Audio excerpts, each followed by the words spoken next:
สวัสดีเจ้าคลิปนี้นะเจ้าเย่จะมาอู้ถึงเรื่องขี้กันนะเจ้าขอแยกเป็น2 EP แล้วกันนะเจ้า2ตอนเพราะว่ามันมีเยอะเหมือนกัน25คำศัพท์นะเจ้าเป็นคำศัพท์ที่เย่รวบรวมมาเนาะ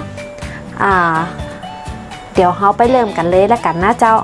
ขี้ซากแปลว่าของเหลือขี้เห่อะแปลว่าขยะขี้จมแปลว่าขี้บ่นขี้จมขี้แซมแปลว่าจู้จี้ขี้บ่นขี้แซมแปลว่าเสือกขี้เกียจแปลว่าน้อยใจขี้เดียดแปลว่าขยะแขยงน่ารังเกียจขี้โคแปลว่าขยะหรือยักใยขี้ดื้อแปลว่าสะดือขี้เดือน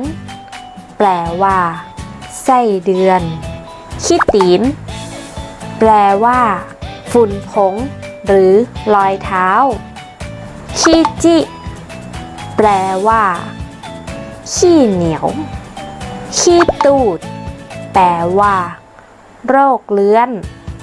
ขี้เต่าแปลว่าขี้เถ้าลองฝึกอูแล้วก็เอาไปใจกันพอนะเจ้าถ้าชอบคลิปนี้ก็อย่าลืมกดไลค์กดแชร์กดติดตามและก็กดกระดิ่งจะได้บ่พลาดคลิปใหม่ๆคลิปนี้ไปแล้วเจ้าบ๊ายบาย